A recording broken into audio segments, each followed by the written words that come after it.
20대 국회 전반기를 이끌어갈 국회의장에 정세균 의원이 선출됐습니다. 여야가 각종 현안을 두고 충돌 조짐을 보이고 있는 상황에서 야당 국회의장의 중재 역할에 기대가 쏠리고 있습니다. 두 분 모셨습니다. 김광덕 데일리 한국 뉴스 본부장 그리고 서양호 두문정치전략연구소 소장 나와 계십니다. 어서 오세요. 안녕하세요. 안녕하세요. 오늘 정치권에서의 주인공은 이른바 미스터 스마일로 불리는 정세균 국회의장이었습니다. 주제부터 보시죠.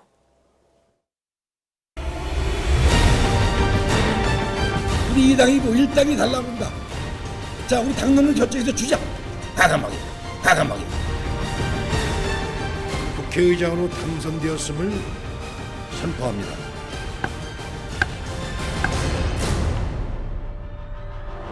여소야대 다당체제 하에서 국회의장에게 부여된 막중한 소임에 최선을 다하여 국민에게 힘이 되는 국회를 만드는 데 제 모든 역량을 바치겠습니다.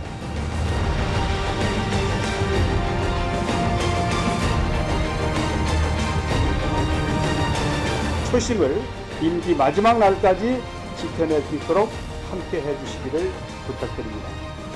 본회의의 표결 절차를 거쳐야 됩니다. 저를 잘 모르시는 다른 정당의 의원님들도 많으시기 때문에 꼭 기회가 되시면 잘 좀 말씀해 주셨으면 하는 아직도 선거가 끝나지 않았습니다.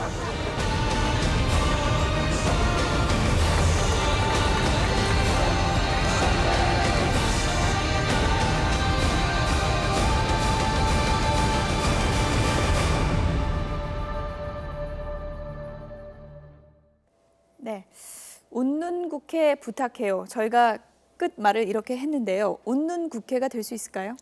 예, 그래서 정세균 새 의장이 예. 별명이 미스터 스마일이지 않습니까? 예. 그래서 사실 평소에 보면 저희들도 취재할 때 보면 당에 있을 때도 그렇고 또 저기 그 장관 할 때도 옛날에 제가 출입기자 할 때 장관을 한 적이 있는데 청와대 출입기자 할 때 근데 보면 항상 아까도 보면 인상이 참 좋고 예. 잘 웃고 그다음에 또 성격이 온건하고 합리적이고 그래서 국회가 지금까지 동물국회, 식물국회 해서 일도 제대로 안 하고 어떤 때는 몸싸움하는 이런 국회였는데 예. 앞으로 본인이 말했듯이 일하는 국회, 생산적 국회로 가는데 일조할 수 있을 거로 보입니다.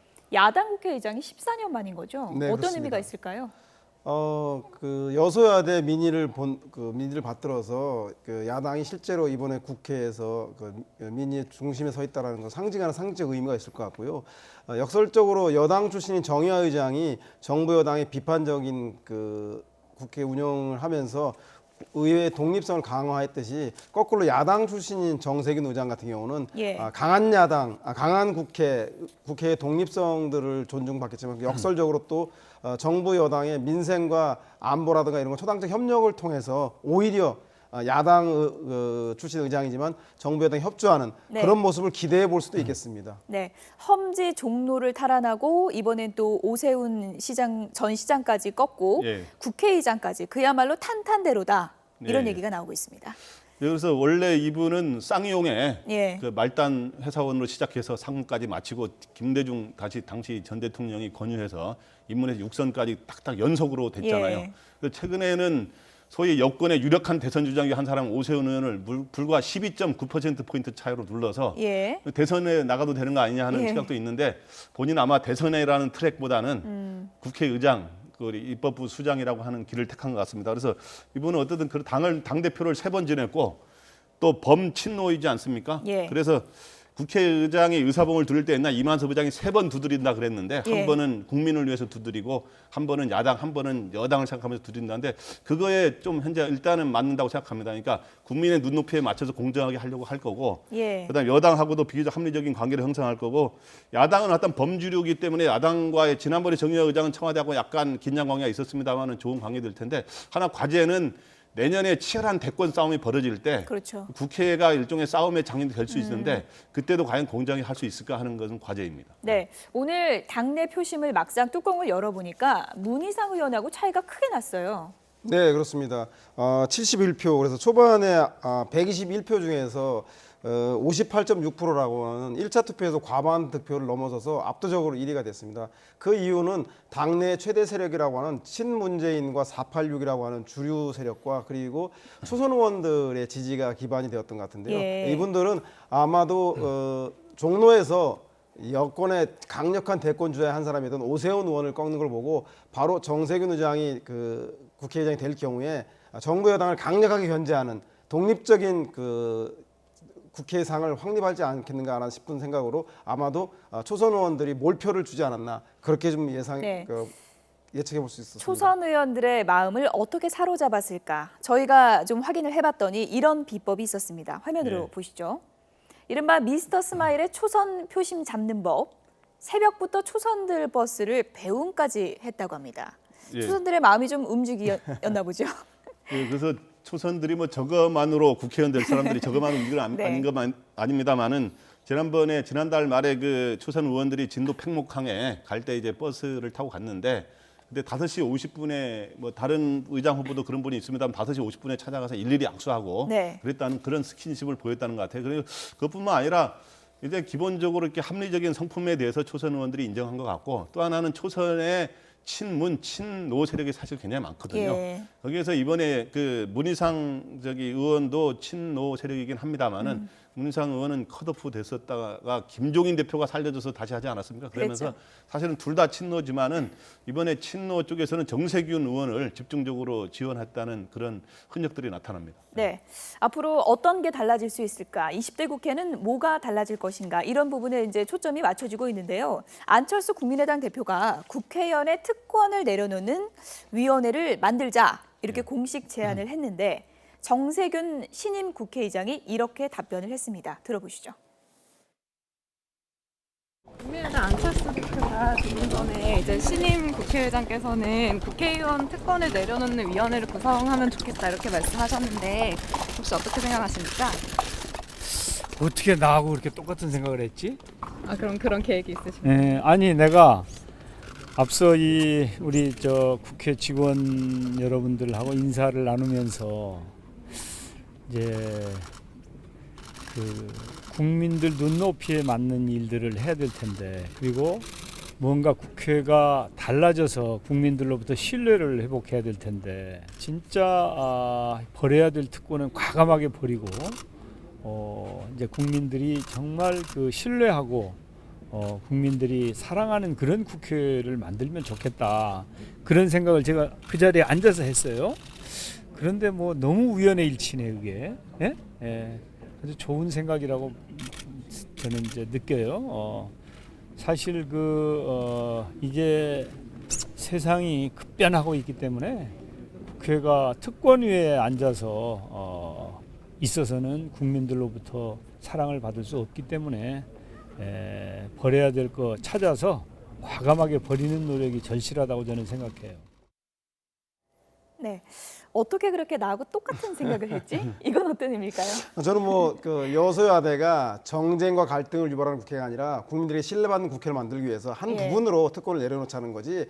저 특권 내려놓는 걸로 전체 국민들이 그 국회를 신뢰하는 게 전부는 아닐 것 같고요. 다만 현명하고 지혜로운 정세균 의장이다 보니 국회 운영할 때 3당의 역할이 무엇보다 중요한 것 같습니다. 특히 여야 지금 새누리당과 더불어민주당이 거의 123석, 122석으로 팽팽할 때 국민의당이 캐스팅보트 역할을 하기 때문에 국민의당을 존중하고 국민의당을 적극적으로 수용해서 그분들의 마음을 얻겠다 이런 취지가 더 큰 건 아니었던가 그런 생각이 듭니다. 네, 위원회 뭐 당장 만들어질 분위기인데요. 어떻게 보십니까?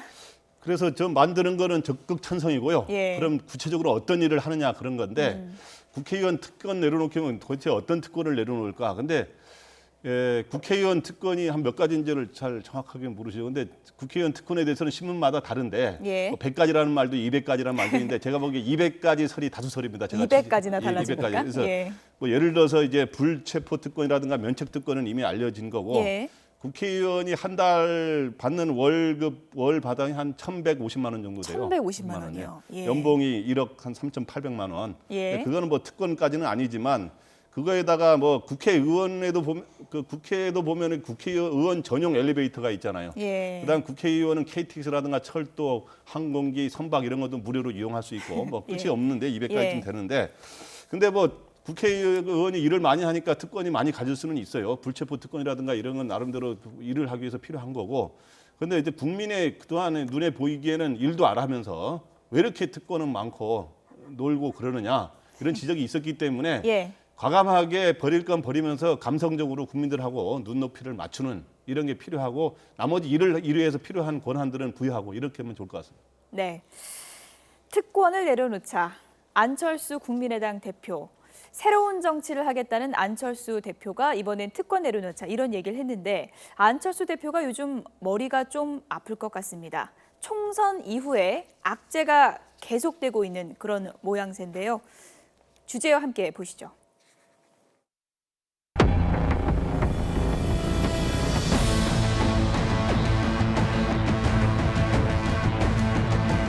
강도 높은 조사를 받은 박 당선인은 공천 헌금 의혹에 대해서는 강하게 부인했습니다. 박선숙 의원과 김수민 의원이 검찰 수사선상에 올랐습니다.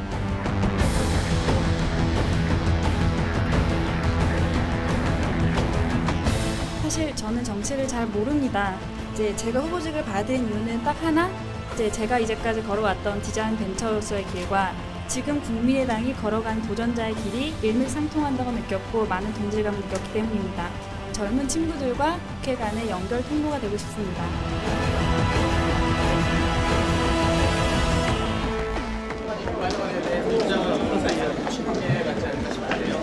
언론에 보도된 내용은 다 사실이 아니고요. 진실에 밝혀진 거라고 생각합니다. 자세한 내용은 대변인을 통해서 발표하겠습니다.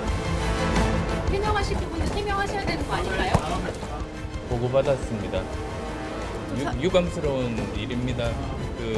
검찰의 조사 예의주시하겠습니다.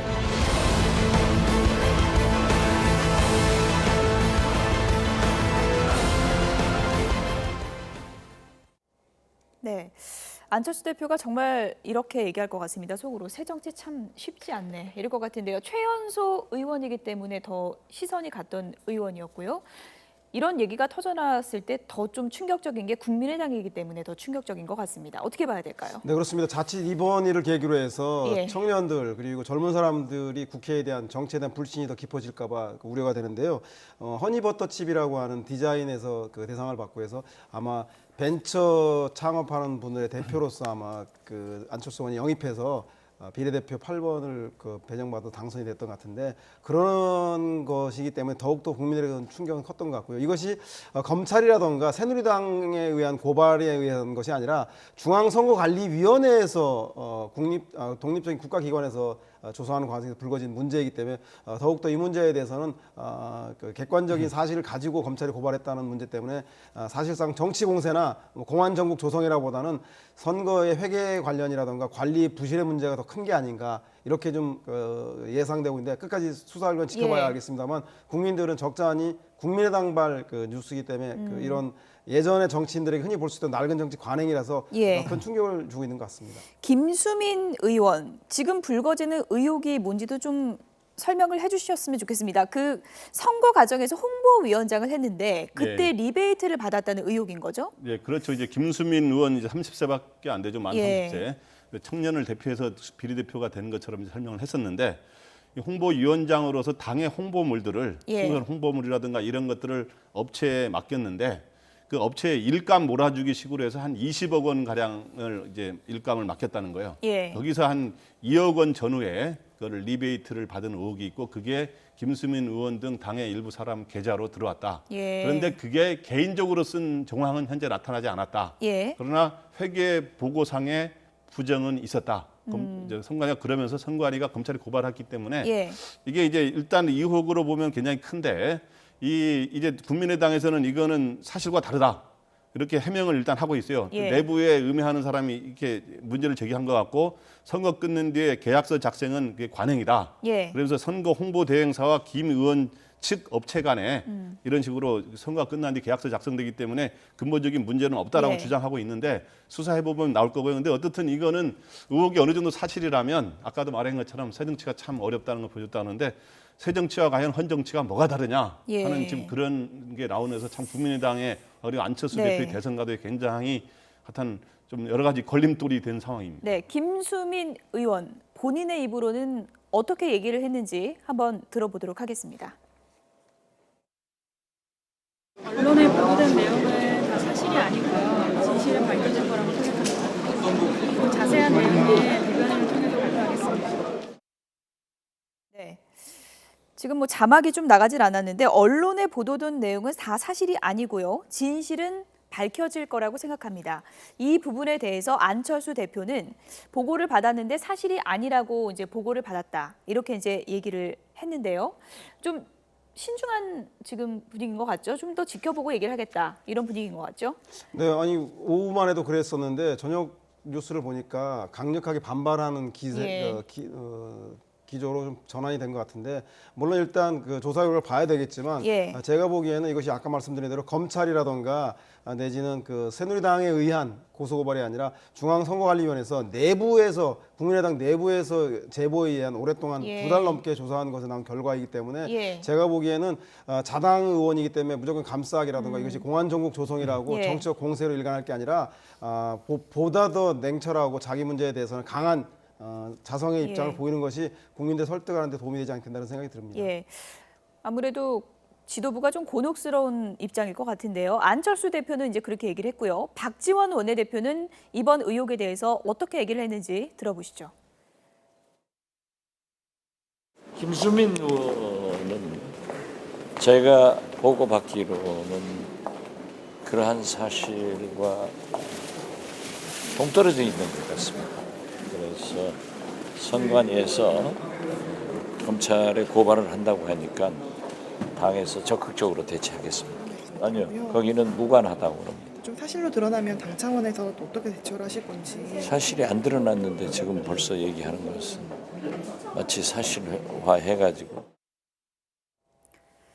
네, 일단은 사실이 아니다의 무게를 두고 있는 것 같은데요. 일단 압수수색까지 들어간 상황 아니겠습니까? 상당히 좀 진전된 그런 상황까지 왔는데 어떻게 대응을 할 거라고 보십니까? 추후에 지도부가.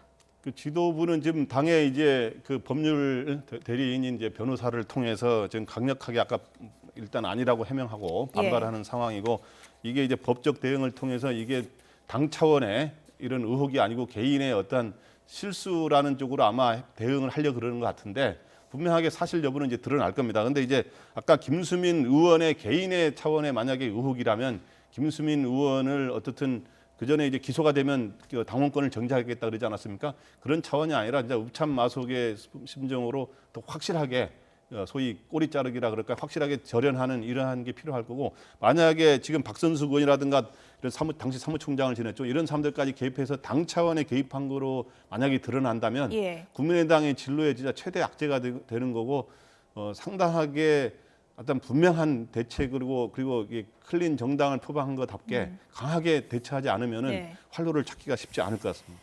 일단 사실관계가 명확하게 드러날 때까지 이 부분은 좀 지켜봐야 될 부분인 것 같습니다. 지금 정치권을 뒤흔들고 있는 또 하나의 큰 이슈가 있습니다. 바로 동남권 신공항 입지 발표를 앞두고 있는 시점에서 정치인들이 어떤 입장을 밝힐 것인가 이 부분이 초미의 관심사인데요. 문재인 전 대표가 가덕도를 갔습니다. 이 자체를 어떻게 봐야 될까요? 저는 명분보다는 실리를 선택한 정치적 행보다 원래 신공항이라는 국책 사업은 정치 논리를 배제하고 경제 논리에 따라서 객관적인 선정 기준과 절차에 의해서 선정하게 되어 있습니다. 그런데 선거가 있기 때문에 그 유권자의 표를 받아야 하는 정치인들이 개입하면서 지지를 획득하기 위해서 개입하게 되는데 아마도 이번 문제가 TK와 PK와의 그 영남권이 분열된 싸움이기 때문에 어차피 TK에서 더불어민주당의 대선 후보 예정자인 문재인 후보 같은 경우 표가 나올 가능성이 없기 때문에 그중에 하나인 PK를 이번 기회에 완전히 야권의 기반으로 야도로 돌려놓겠다라고 하는 정치적 의도로 아마 가덕도에 강하게 지원하는 그런 정치 행보를 하고 부산표를 확실하게 잡겠다. 예. 이런 의미로 봐야 되겠군요. 문재인 전 대표에게는 이번 득과 실이 있는 것 같습니다. 가덕도 관계. 그래서 문재인 전 대표는 부산 표를 그전에 공약을 했으니까 그 공약을 지키는 면으로도 가덕도를 가져오기 위한 노력을 해서 부산 표를 결집시키려고 하는 그런 점은 득이 될 수 있겠지만 또 실은 뭐냐 하면 원래 이게 경제 논리에 의해서 해야 되고 정치 논리가 개입하면 안 된다 이랬는데 결국엔 본인이 감으로 인해서 예. 정치 논리가 개입하는 듯한 자기도 거기에 빠져드는 듯한 이런 거기 때문에 또 지역주의 논란에 자기도 관여하는 모양새가 돼서 네. 그런 부담스러운 측면도 있습니다. 가덕도에 가서 한 발언도 상당히 좀 셌습니다. 관련 발언 좀 들어보시죠. 이제는 더불어민주당이 우리 부산 지역의 정책 현안에 대해서 이제는 우리가 뭐 야당의 입장에서 거리를 두고 비판하고 반대하는 그걸 넘어서서 우리도 함께 참여하고 책임져야 한다고 봅니다. 필요하면 부산시와도 공조하고 또 필요하면 새누리당과도 협력하고 그래서 역시 이 문제는 이 정권의 눈치를 보는 새누리당보다는 우리 더불어민주당이 더 앞장서서 부산 시민들의 목소리를 대변하는 것이 필요하겠다라고 생각해서 저희들이 앞장서고 있는 것입니다. 상당히 작심한 발언이라는 생각이 듭니다. 정권의 눈치를 보는 새누리당보다는 더민주가 이 문제 앞으로 챙기겠다 이런 얘기 아니겠습니까? 어떻게 봐야 될까요? 근데 뭐 아시다시피 예. 김무성 대표의 그 총선 과정에서의 구박을 보면서 부산 예. 경남 지역의 그 유권자들은 친박이 우리 부산 경남 PK를 구박하는구나라고 해서 여권으로부터 일정 그 이탈이 됐고 실질적으로 총선 결과가 그렇게 드러났는데 이번 기회에 확실하게 그 PK 부산 경남을 야도로 돌려놓겠다라는 작심 발언으로 보입니다. 특히 오늘 부산역 광장에서 부산 지역의 더불어민주당 그 현역 국회의원들이 참여하는 속에서 가덕도 신공항 비상대책본부를 장외 집회를 통해서 발족을 했습니다. 그래서 예. 아마도 이제는 부산의 현안에 대해서 새누리당이 아닌 더불어민주당이 적극적으로 나섬으로써 부산을 더불어민주당의 아성으로 만들겠다라고 하는 그 반전의 계기로 삼는 건 아닌가 싶습니다. 이게 사실 상당히 심각한 지역 갈등으로 번질 수 있다는 우려가 벌써부터 나오고 있습니다. 이 논쟁의 시작점을 보면 총선 전으로 거슬러 올라갈 수 있습니다. 조원진 의원이 대통령이 대구에 선물 보따리를 준비하고 있다. 이런 얘기를 했고요. 이어서 이제 서병수 시장 입장에서는 아무래도 이제 부산을 챙겨야 될 테니까 보이지 않는 손이 결정할까 의구심이 든다라는 발언이 나오자마자 파장이 커졌고요. 문재인 전 대표가 이제 오늘 얘기했습니다. 보이지 않는 손 의혹을 해명해라 이런 얘기를 했습니다. 예. 그래서 그 여권은 예. 지금 저희 TK 대구 경북과 그다음에 부산 이걸 중심으로 해서 완전히 전선이 나뉘어서 지금 여권이 분열되고 있는 상황입니다. 그래서 예. 지금 뭐 경남 밀양으로 가든 하면은 부산이 울고 부산이 반발하고 예. 그다음에 부산 가덕도로 가면 지금 대구 경북이 소위 많이 좀 떠나가는 마음이 네. 떠나가는 그런 상황이어서 사실 여권의 대선 전략에서는 굉장히 부담스러운 예. 좀 소위 내관이 된 셈이죠. 그래서 내년 대선에서 사실 여권이 승리하려면 충청 플러스 TK만이 연대가 아니라 충청 플러스 영남권 해야 이게 계산으로 나오거든요. 예. 그런데 이런 식으로 TK와 부산이 나눠지는 방식으로 하기 때문에 굉장히 분열에 하면은 굉장히 전략적으로 차질이 생기는데 야권은 거기서 반사 이익을 아마 생각하는 측면이 있을 수 있는데 근데 여기서 이제 야권도 어쨌든 문재인 전 대표 입장에서는 문재인 전 대표라든가 그다음에 안철수 대표, 김무성 예. 전 대표 여야의 주력 대선 주자들이 부산에 딱 몰려 있는데 네. 만약에 부산으로 못 가져오면 본인들도 부담스럽게 있으니까 그렇죠. 상당히 또 나설 수밖에 없는 그런 측면도 있을 겁니다. 여당도 상당히 부담스러울 수밖에 없는 그런 문제인데요. 여당 영남권 의원들의 생각은 어떤지 좀 들어보겠습니다. 김세현 의원의 얘기 한번 들어보시죠. 새누리당이 신공항 문제를 제대로 풀지 못한다면 부산에서의 새누리당에 대한 완전한 지지 철회가 있을 것이다 하는 것은 우리가 기정사실로 받아들이고 거기에 맞게 대응을 해야 할 것입니다. 그러니까 가덕도 유치가 안 되면 우리가 새누리당이 부산 포기해야 된다 이런 얘기 같은데요. 어떻게 해석하십니까? 뭐 실제로 그 예. 지역의 표를 얻어야만 당선되는 의원 국회의원들로서는 신공항이 건설됨에 따라 생기는 나머지 부수적 효과, 경제적 유발 효과 때문에 반드시 부산 지역으로 유치돼야 하는 건 사실인 것 같고요. 부산으로 유치되든 유치되지 않든 결과적으로 이번 문제 국책사업과 관련해서 부산 경남이 친박 현재 정부 여당으로부터 홀대받고 있다라고 하는 민심들은 걷잡을 수 없을 정도로 확산되고 확인되는 결정적 계기로 작용할 것은 틀림없는 것 같습니다. 예, 지금 의원들의 머릿속이 상당히 복잡하다 보니까 공항을 두 지역에 나눠서 반반씩 지어야 되는 게 아니냐 네. 이런 얘기까지 나오고 있는데요. 김무성 전 대표는 어제 참여를 하지 않았다고 해요. 부산 의원들 그 모임에.